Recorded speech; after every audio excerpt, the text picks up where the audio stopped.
श्रियकान्ताय कल्याणनिधये निधयेतिनाम् श्रीवेङ्कटनिवासाय श्रीनिवासाय मङ्गलम्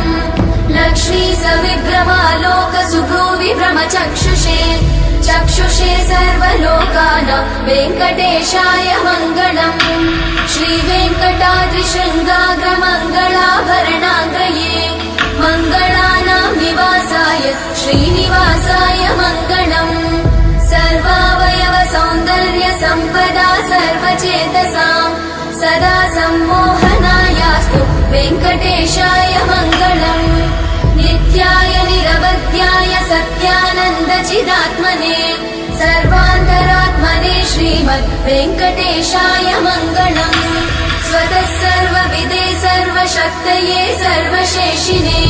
सुलभाय सुशीलाय वेङ्कटेशाय मङ्गलम्।